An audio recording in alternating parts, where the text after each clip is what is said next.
Hey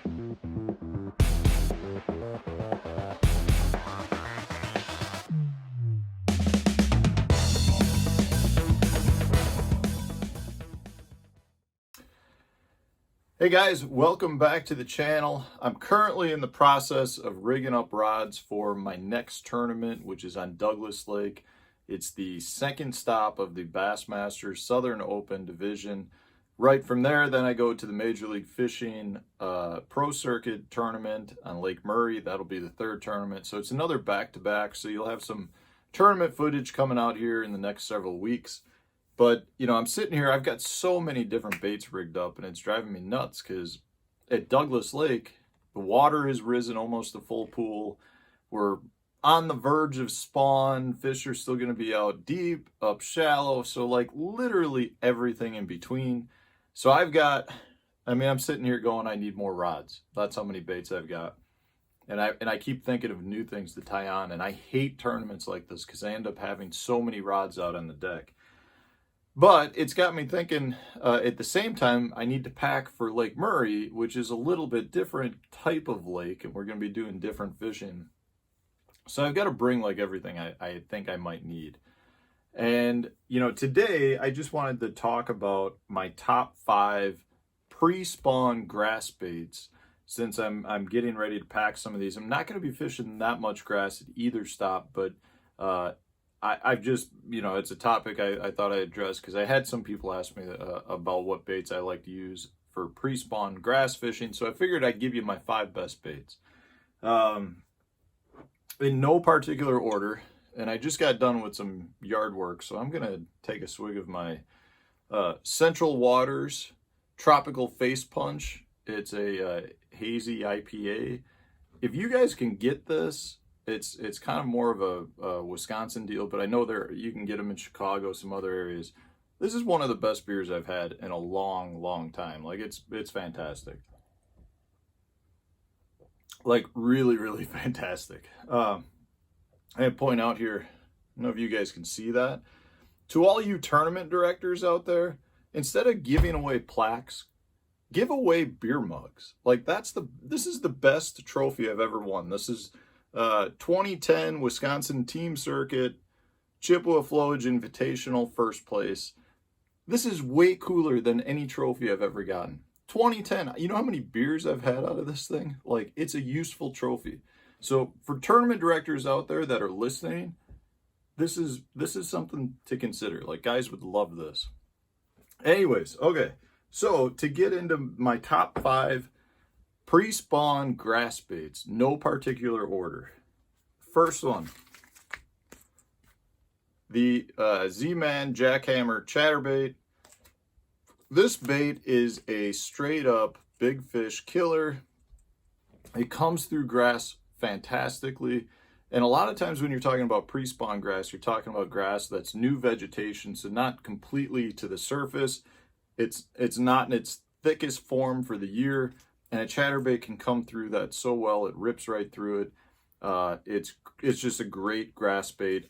I mean, year round, it's a great grass bait, but I think it excels pre-spawn. Like, that's when the biggest fish are more active, willing to bite. And I don't know what it is about this, the vibration, or it's that, you know, the snapping it through the grass that gets reaction strikes, but it generates bigger than average bites.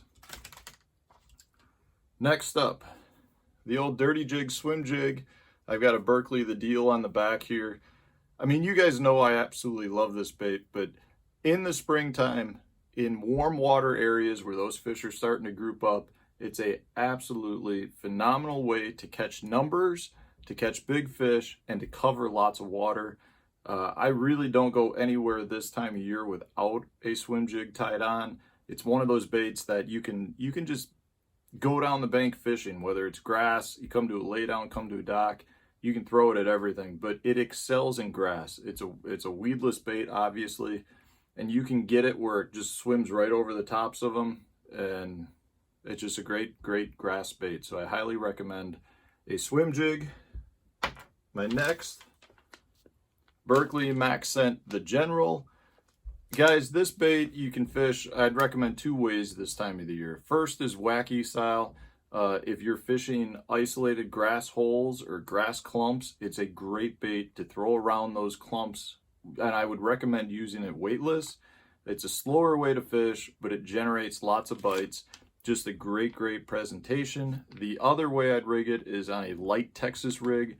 So if you're fishing, again, holes in the grass or fishing areas you think those fish are bedding, but there's some cover around and some grass around, rig it Texas style on a lightweight, you know, I like an 1/8 ounce, 3/16 ounce, really lightweight. I prefer to fish it unpegged if I can. That way I feel like the fish eat it better and the bait has more natural presentation, more natural fall. It's a great way to fish the general.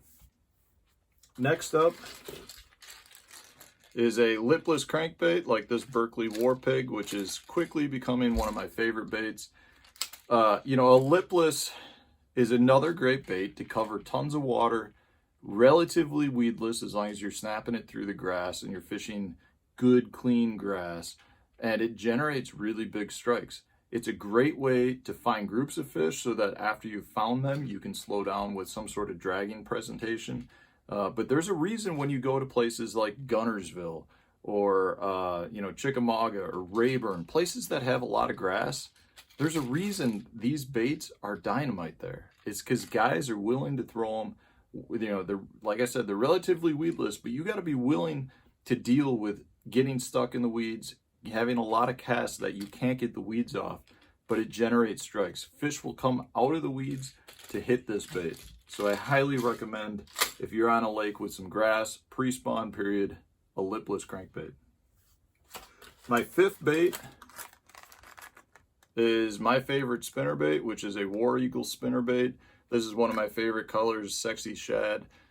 There's just something about a War Eagle spinnerbait that runs better than other spinnerbaits, in my opinion. And it's normally the skirt. Like when you watch the skirt on a War Eagle, it really undulates. Versus a lot of other spinnerbaits, you have that same jig skirt material where it just kind of goes like that behind it, but it doesn't flow, almost like twister tails would. And a War Eagle spinnerbait will do that. I don't know what they do to it. I don't know if it's different material, but it's a great bait. In the springtime, pre-spawn period, spinnerbait, absolute great way to cover water. Again, you can fish this right over the tops of the grass, as long as you're choosing a weight of the spinnerbait that will not bury in the grass and you can keep it ticking across the top. Phenomenal bait, guys. Like, you need to have spinnerbaits rigged up. It's a bait that I feel like over the last 10 or 15 years has not been used nearly as much as it used to be. And in the last, I'm gonna say, year to 2 years, we're starting to see more guys come back with it and use it more. And guys, it like never stopped catching fish. Just guys anglers moved over to throwing the chatterbait or lipless and things that, you know, areas where this bait used to excel. For some reason, the spinnerbait was something that people went away from. But we're seeing like a rotation back to it now, and it's because the dang bait catches fish. I mean, again, you can cover water with it, fish it through the grass. It's just a great pre-spawn bait. A lot of times the fish are looking, the largemouth are looking to eat shad that time of the year to fatten up for the spawn. You can't get much better than a spinnerbait that resembles a really good school of shad. So those are my baits, guys. That's what I would recommend throwing if you're fishing grass lakes during the pre-spawn. Those are the 5 baits. If I were rigging up right now, that's what I would put on to go out with.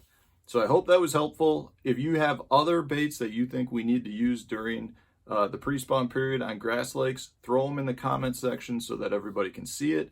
If you enjoyed the video, hit the like button, subscribe to the channel. Don't forget, guys, I'm putting links to these baits to go to the Real Shots website. You can purchase the baits there.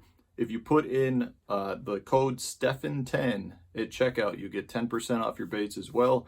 So don't forget to do that. That'll save you guys a few bucks. It'll help me out a little bit and makes doing these videos worthwhile. So stay tuned, guys. Videos coming out every day. Thanks for watching.